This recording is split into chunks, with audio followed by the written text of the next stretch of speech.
दोस्तों, क्या आपने कभी सोचा है, अगर दुश्मन का लड़ाकू विमान या मिसाइल हमारी सीमा की तरफ बढ़ रही हो तो सबसे पहले उसकी खबर किसे लगती है? क्या जमीन पर लगे रडार को या आसमान में उड़ रहे किसी खास विमान को? अब भारत ने इसी सवाल का ऐसा जवाब तैयार करना शुरू किया है जो आने वाले समय में भारतीय वायुसेना की ताकत को बिल्कुल नए स्तर पर ले जा सकता है। और इस पूरी कहानी का सबसे दिलचस्प हिस्सा आखिर में है, क्योंकि यह सिर्फ एक नया विमान नहीं बल्कि भारत की रक्षा सोच में बहुत बड़ा बदलाव माना जा रहा है। इसलिए वीडियो को आखिर तक जरूर देखिए। दोस्तों, रिपोर्ट्स के मुताबिक डीआरडीओ और अडानी डिफेंस ने मिलकर भारतीय वायुसेना के लिए अगली पीढ़ी का airborne early warning and control system यानी अवॉक्स MK2 तैयार करने की दिशा में एक बड़ा कदम बढ़ाया है। आसान भाषा में समझें तो यह ऐसा विमान होगा जो खुद लड़ाई नहीं करेगा, लेकिन पूरे युद्ध का दिमाग बनकर काम करेगा। यह आसमान में उड़ते हुए काफी दूर तक नजर रख सकेगा और समय रहते खतरे की जानकारी देगा। लेकिन सवाल यह है कि आखिर इस विमान की जरूरत इतनी ज्यादा क्यों पड़ रही है? इसका जवाब आपको आगे मिलने वाला है। बताया जा रहा है कि इस परियोजना के तहत 6 एयरबस A321 विमानों को खास सैन्य विमान में बदला जाएगा। बाहर से यह सामान्य यात्री विमान जैसा दिख सकता है, लेकिन इसके अंदर ऐसी तकनीक लगाई जाएगी जो इसे पूरी तरह अलग बना देगी। इसमें भारत में बने आधुनिक मिशन सिस्टम लगाए जाएंगे जो हवा में होने वाली हर संदिग्ध गतिविधि पर नजर रख सकेंगे। अब यहाँ एक बात समझना बहुत जरूरी है।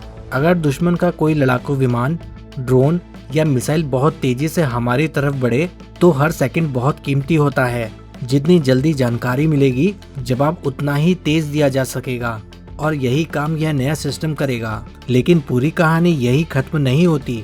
असली ताकत सिर्फ खतरा पकड़ने में नहीं बल्कि पूरी सेना को एक साथ जोड़ने में छुपी है। रिपोर्ट्स के अनुसार यह विमान अलग अलग लड़ाकू विमानों, एयर डिफेंस सिस्टम और कमांड सेंटर के बीच तुरंत जानकारी पहुंचा सकेगा।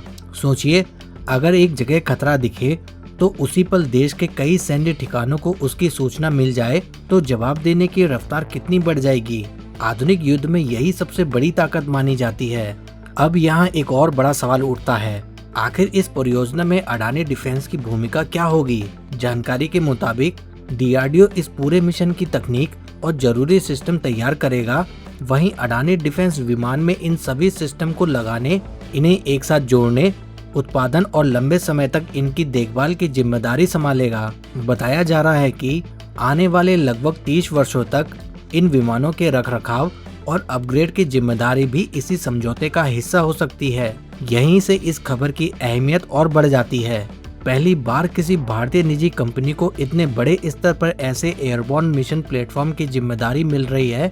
इसका मतलब साफ है कि अब भारत का निजी रक्षा उद्योग सिर्फ छोटे उपकरण बनाने तक सीमित नहीं रह गया, बल्कि देश की बड़ी रक्षा परियोजनाओं में भी अहम भूमिका निभा रहा है। लेकिन अभी सबसे बड़ा खुलासा बाकी है। यह नया सिस्टम भारतीय वायुसेना के integrated air command and control system यानी पूरे एयर डिफेंस नेटवर्क से भी जोड़ा जा सकता है। आसान भाषा में कहें तो देश भर के रडार, मिसाइल सिस्टम और लड़ाकू विमान एक ही नेटवर्क पर तेजी से जानकारी साझा कर पाएंगे। इससे किसी भी हवाई खतरे का जवाब पहले से ज्यादा तेज और बेहतर तरीके से दिया जा सकेगा। अब जरा सोचिए, अगर सीमा पर एक जगह खतरा दिखे और कुछ ही सेकंड में पूरी वायुसेना को उसकी जानकारी मिल जाए तो दुश्मन के लिए आगे बढ़ना कितना मुश्किल हो जाएगा। यही वजह है कि दुनिया की बड़ी वायुसेनाएं ऐसे विमानों को अपनी सबसे अहम ताकत मानती हैं। रिपोर्ट्स के मुताबिक अगर यह परियोजना तय योजना के अनुसार आगे बढ़ती है तो भारतीय वायुसेना में इनकी तैनाती 2032 से 2033 के आसपास देखने को मिल सकती है। हालांकि समय सीमा में बदलाव भी संभव है, क्योंकि इतनी बड़ी रक्षा परियोजना में परीक्षण और नए तकनीकी चरण पूरा करना जरूरी होता है। यही नहीं, इस कार्यक्रम के पूरा होने के बाद भारत उन चुनिंदा देशों में और मजबूती से शामिल हो सकता है जिनके पास अपनी एयरबॉर्न अर्ली वार्निंग सिस्टम क्षमता होगी। अब तक अमेरिका, फ्रांस, इजराइल, चीन और स्वीडन जैसे कुछ देशों के पास ऐसी उन्नत तकनीक रही है। भारत का इस दिशा में आगे बढ़ना सिर्फ एक रक्षा परियोजना नहीं बल्कि आत्मनिर्भरता की तरफ एक और बड़ा कदम माना जा रहा है। अब अंत में आपसे एक सवाल, क्या आपको लगता है कि ऐसे आधुनिक निगरानी विमान आने वाले समय में भारतीय वायुसेना की ताकत को कई गुना बढ़ा देंगे या भारत को इससे भी तेज गति से ऐसी तकनीकों पर काम करना चाहिए। आप अपनी राय हमें कमेंट में जरूर बताएं। अगर आपको ऐसे ही आसान भाषा में रक्षा और अंतर्राष्ट्रीय मामलों की बड़ी खबरें पसंद हैं, तो प्लीज वीडियो को लाइक करें, शेयर करें और चैनल को सब्सक्राइब करना बिल्कुल ना भूलें। जय हिंद, जय भारत।